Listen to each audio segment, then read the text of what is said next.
Do you know what are the basic things you need to check in advance to run the synthesis without a glitch? Do you know what are the HDL constructs that you need to remove from your design to run a smooth synthesis process? Do you know what happens during the synthesis and in which sequence? Do you know what are the two basic type of algorithms essential in synthesis? Stay tuned till the end of the video to know all the answers.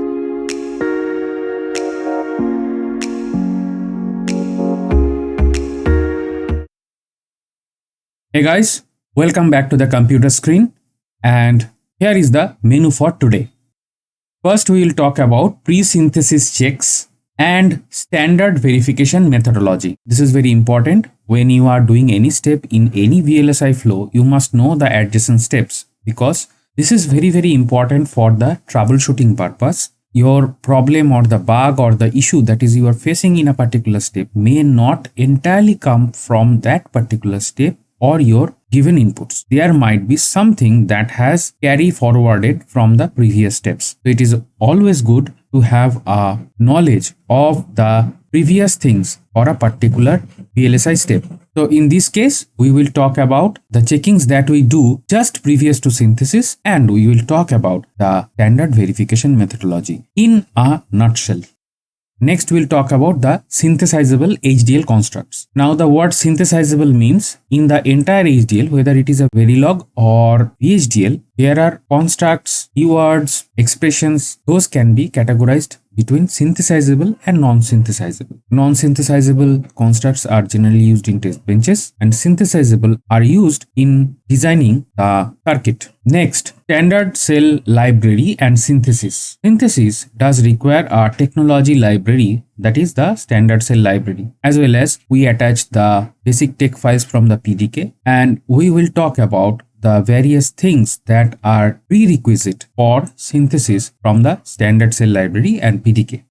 Next, we talk about the generic internal process steps of synthesis. Synthesis entirely is a tool-oriented step. However, you must know about the various internal process steps so that you can quickly debug any issues that you may face while you are working in a company. Generally, the EOSys here we are using is a free and open source tool. However, in industry, you will have standard VLSI tools. Those will do the synthesis. Obviously, there will be a similarity between the EOSys process as well as the standard EDA synthesis tools. So, getting knowledge about the general process steps inside the synthesis will help you for the future in case you are working in front end. This will help you to quick debug your synthesis process, or you can point out that whether something is coming as a carry forward error from the previous steps. So that will be very easy for you to troubleshoot.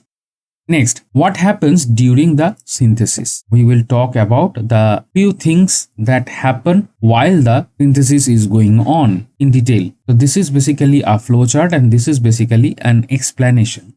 Next, we will talk about the logic synthesis, the initial and the final stages through infographics. Basically, we will give two different examples of a basic logic expression that initially the synthesis starts with into the gate level transformation, what will be the initial stage and what will be the final optimized stage. And we will use infographics to explain this thing. We will talk about two different types of optimization that are present in EOSys. Since in this series we are concentrating on EOSys, you must know that two different types of optimization that happen inside EOSys so that you can compare between the process steps and easily troubleshoot any not before seen or unforeseen errors or warnings or maybe a huge error.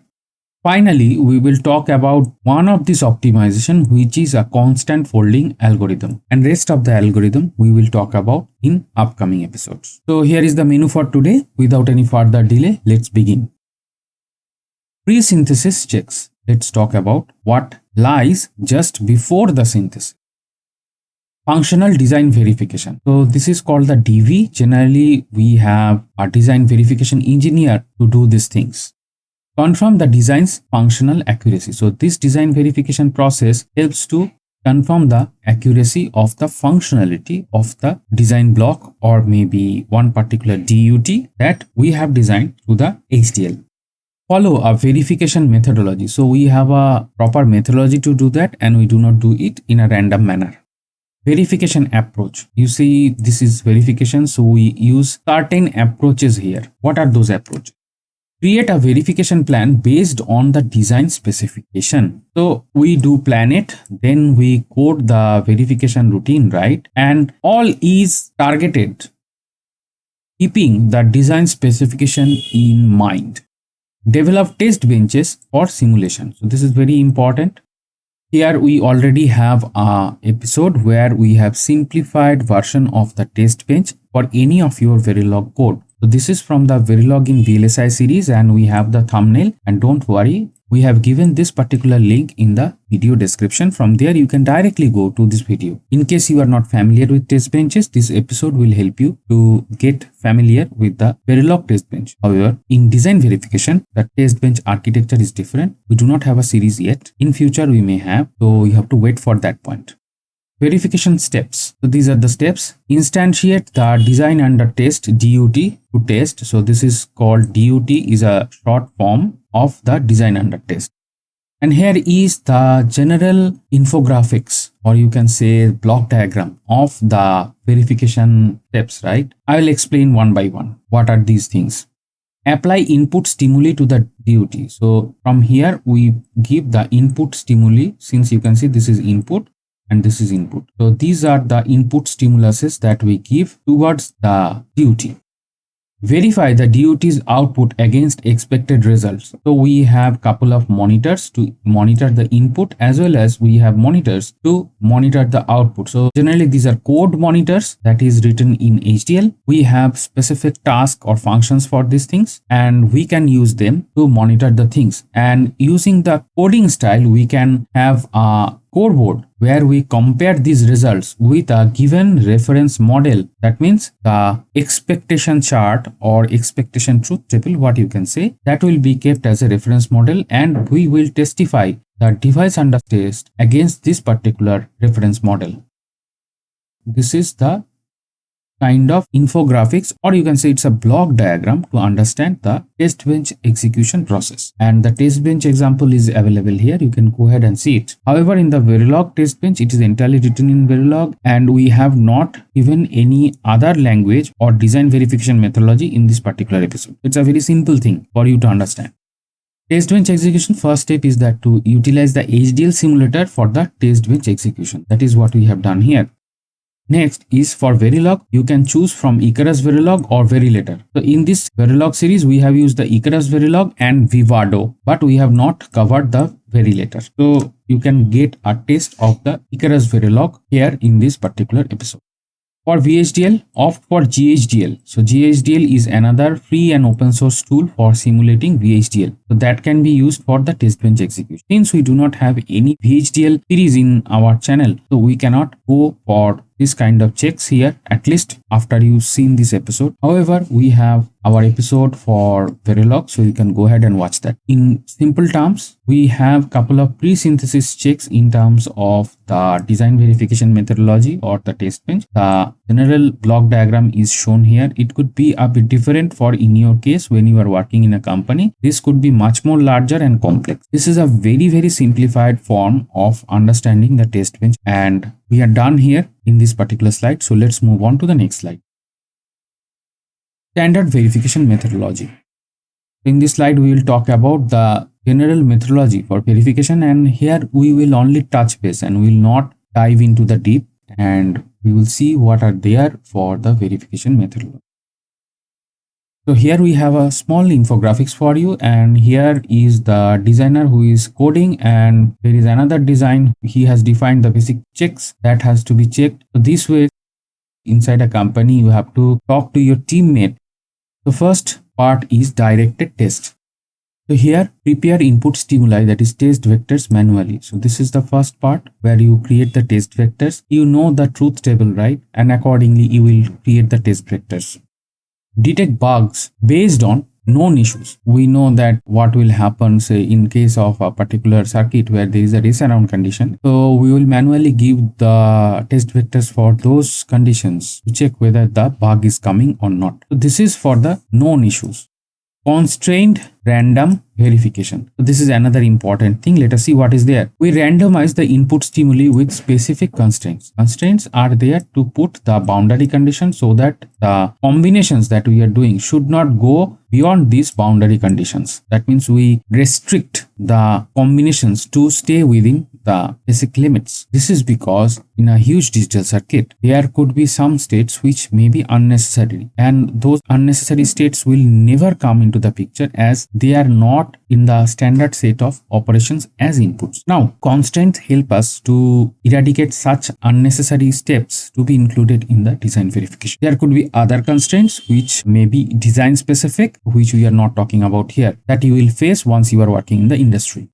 Uncertainty about which functions are tested. So there could be some uncertain points of the functions that we have defined, maybe through a FSM, or it could be through some other way you have defined the code. There could be still some uncertain points. So those things should be taken care in this way. Now the coverage, whatever we have done to the randomization, right, that should do the coverage also. How do we coverage? Coverage measures testing comprehensiveness. So how much rigorous or how much thorough is this particular set of design inputs or the test vectors that we judge here by the coverage. And that is termed as coverage. You can say it also. This includes code coverage and functional coverage. So there are two things. It is code coverage, another is the functional coverage. We are not going in detail of these things. If we start to talk about these things, we will be going deeper in the design verification, and this particular series is for synthesis. So we are just touch basing where you have to look for in case you want to troubleshoot any unexpected error that you have encountered during the synthesis. Universal Verification Methodology, UVM. So what is this? We hear this particular word in the front end part. So this is the System Verilog based class library. And now the Verilog is a subset of the System Verilog. So Verilog now is not a separate language from the System Verilog. Rather, it is a subset of the System Verilog, and hence these classes will be applicable to entire System Verilog library. Highly powerful but intricate. So this is, you have to take very good attention. Contains over 300 classes. So these are defined for verification purpose only, and it has this huge amount of variety.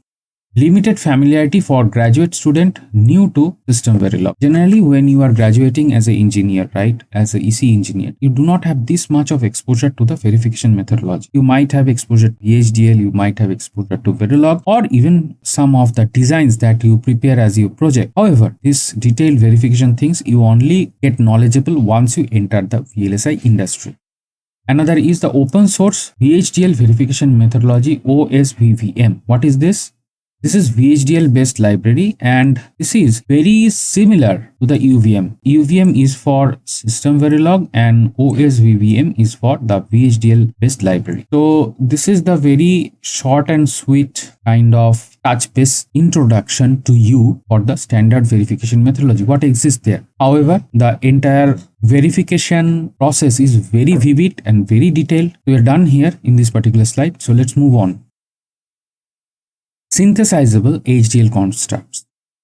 Generally, when we have Verilog or VHDL, we have a set of construct, that means pre-existing keywords, functions, etc. Those are synthesizable, and we have another set which is non-synthesizable. That means they cannot be synthesized. Here we will talk about both of them.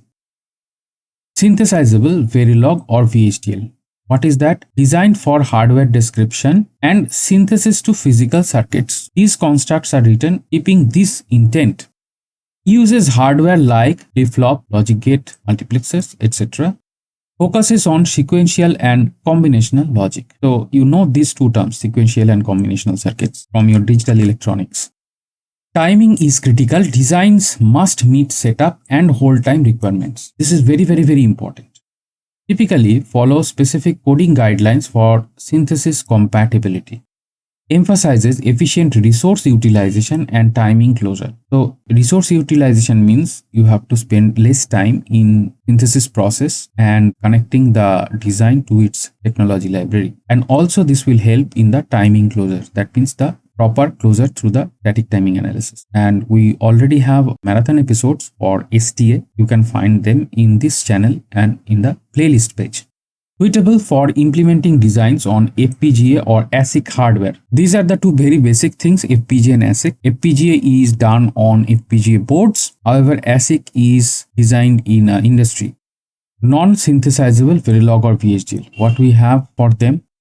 Used for modeling behavior and simulation purposes. So this is non-synthesizable, and generally this part is used in the test bench. The test bench, you don't have to go for synthesis, you can only use it for the verification purpose.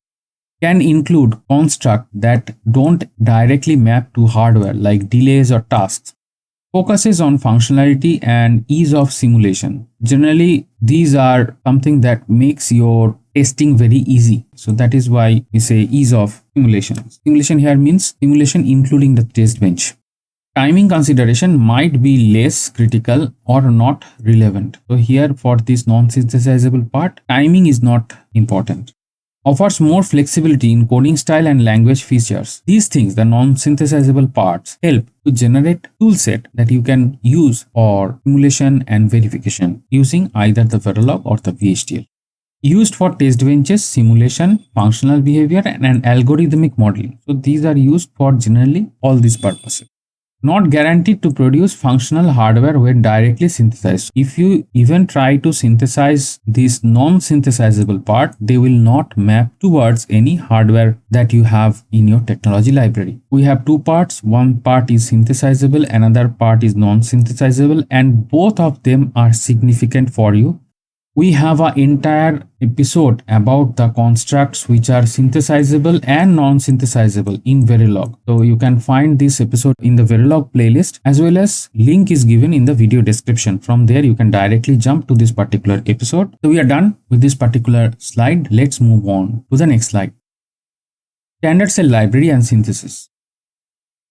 As we know that synthesis is performed by attaching the technology library to it. We have to have a couple of basic knowledge about the standard cell library, and here in this slide I will give you some of the pointers to couple of episodes that we have already published to get the required knowledge about the standard cell library. The first episode is this one. Here this episode talks about what all there inside the standard cell library, the logic gates, the complex circuits, all those things are talked about. So this talks about the basically what is the content. Don't worry, all 4 episodes shown here, the links are directly given in the description. You can jump to this episode. Just you have to follow the name, what is written here. The next episode is what are the IP views in VLSI. Generally, these IP views are applicable to the standard cell library also. And these IP views are also applicable for any other kind of IP available for VLSI design. So you must see this particular episode to get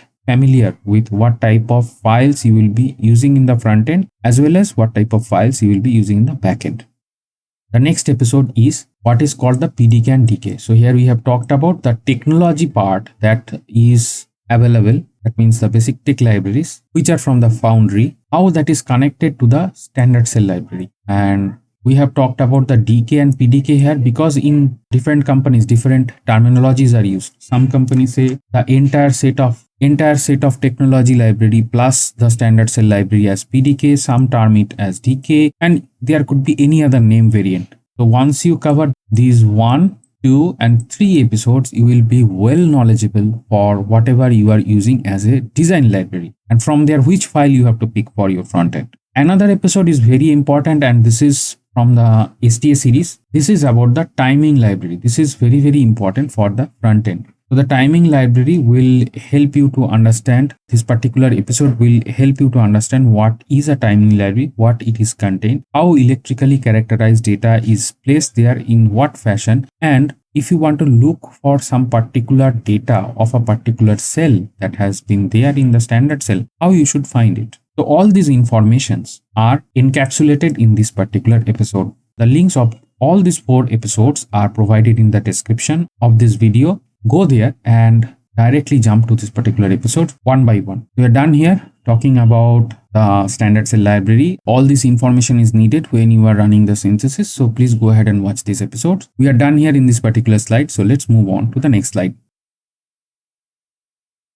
Synthesis internal process steps. Here we will start our flowchart by the HDL description like Verilog or VHDL, and we will proceed to the next step, that is translation. Remember, this is not the VLSI design flow. This is the internal process flow of any synthesis tool represented in a generic manner. However, there can be some difference from one EDA company to another EDA company for their respective synthesis tool. This is well applicable in EOSys. So you can go through it, understand, and once the synthesis process is running, with the running log, you can compare and understand the steps that have been executed from start to the end of the synthesis log file. After HDL description is translated, what we see is the unoptimized intermediate representation. And don't worry, we have an infographic slide to explain this in this particular episode, so wait for that. Next is the logic optimization. So there are a lot of optimization algorithms in any of the synthesis tool. They will run to optimize the logic to get the proper PPA, that is power performance area optimization for your target design. Next is the technology mapping and optimization. So here technology mapping and optimization, what we include here is the design constraint. That means the constraint that will help to stay within the boundaries and your synthesis will not fly off outside the constraints. That means not go in any random directions and it will be within the proper boundary. And we will have the technology specific standard cell library that we have just talked about in the previous slide. And we will include this during the optimization process. Now the technology mapping is done through the inclusion of the standard cell library. And here you can see the episode where we have talked about what is power, performance and area. These are basically the optimization of a standard cell library that we have. So you can have multiple variants of the standard cell library as per this PPA. And when you are asking from your foundry or the IP vendor, so you should ask for the properly matching. Now, what are the different things you can have as a library? One could be a high VT, one could be a low VT, one could be maybe fast process, one could be a slow process. So TTFF, SS, all these things are there, does exist. And we have two episodes. One is for the PVT variation, another is for the RC corner variation in our channel. I have also included these links in the video description. So you can go ahead, watch these two episodes, the PVT corner variation and the RC corner variation, these two, and combine the knowledge with the PPA optimization. So these three episodes will help you to understand how the technology library is chosen or how the optimizations are done in a technology library, which is included in the synthesis flow here in the technology mapping and optimization step. Up to this we have reached, and in the next step what is done, we get the optimized gate level netlist. This is the kind of flowchart of any synthesis tool that you can come across. However, there will be variation from one company to another company, but this is kind of generic. You may have all these things there. In addition, I have talked about the 3 different episodes where you can know about the real-time technology optimization. Those are done to a standard cell library, and by attaching the right one, you will get the desired optimized gate level netlist. As I have said in earlier episodes that the synthesis is the first step in connecting the technology node to your design. Previous to that, your design was generic and was in either of the Verilog, VHDL or the system Verilog language. But synthesis onwards, our technology feature is getting attached to it through this particular library and constrained with these design constraints. When you reach to this level inside the synthesis, these are the sub steps that you are going through, and this will create an optimized netlist for the next step. We are done here in this particular slide, so let's move on to the next slide. What happens during the synthesis? So let us see in detail what the things that happen during the synthesis. So far you have already seen the flowchart that what sub steps or sub processes happen. But as an engineer, you should know few things, and that we are going to discuss in this particular slide. 2-level Boolean minimization. This is crucial for optimization It targets the finite state machine or the FSM for improvement. This minimization aims to reduce product terms that we can find inside any digital equation, right? And their sizes for a more compact and faster implementation. Seeks to find an equivalent FSM with fewer states. So this minimization will help to reduce the different steps in a FSM. Advisable to reduce the problem size before technology mapping. So this optimization is done before the technology mapping step, as we have shown in the previous slide, and technology dependent optimization. So there will be a couple of technology dependent optimization that also exist in the EOSIS. So before the technology mapping and technology dependent optimization, this Boolean minimization is done to reduce the steps and hence to reduce the number of gates. Again, here we emphasizing that we have a episode PPA about the technology optimizations that are done to a standard cell library. So you can go ahead and see this episode. This is very important. Now let us move on to the next point. Automatic synthesis for logic optimization. This involves several steps. HDL synthesis programs process the code. The programs infer logic and state elements. Technology dependent optimizations are performed, including logic simplification and state assignment. Elements are mapped to the target technology. Technology dependent optimizations are applied, such as multi-level logic optimization. So you can see there will be a set of optimization that is happening before you include the technology, and there will be a set of optimization either they will be during the technology optimization or just before the technology optimization. So these two kind of optimization will be there in the synthesis process and specifically for EOSIS. In the other industry standard tools, you may find slightly different steps, or there might be some addition, or there might be some subtraction, or there could be some superset of macros which include multiple things. You have to be very careful and you have to go through the tools manual to know about them. Here we are done in this particular slide. So let's move on to the next slide.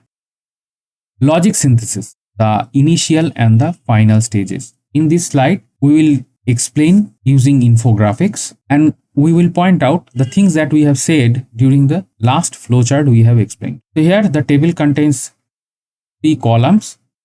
First column is named as equation. So here we will have the Boolean equation. Next we have the initial intermediate netlist, and sometimes this is called the initial netlist or the intermediate netlist also.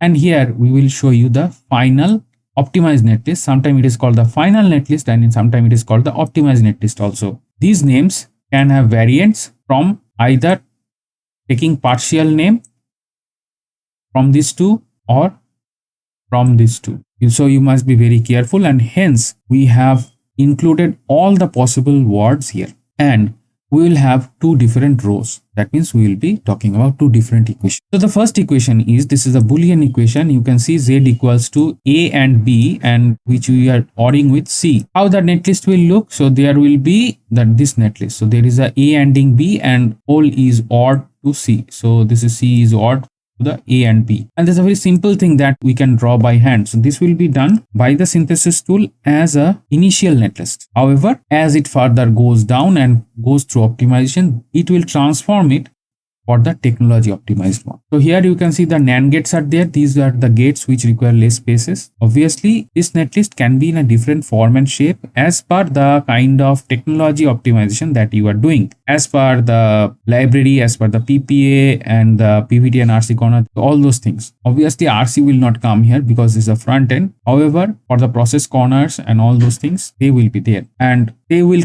be residing inside the standard cell library. That's why I have just uttered these terms. Next equation is Z is equal to cell, then question mark, then A or B. So this is a ternary operator, you know, from Verilog language, or even this ternary operator is there in the C language also. However, this gives out a mux, which is a 2-to-1 mux, where cell is the select input. So generally this is the initial netlist that will be generated by the synthesis tool. After a set of optimization and including the technology optimization, it might result circuit like this, where we have either the speed optimized or the area optimized gates. So these are the technology gates that are from the standard cell library.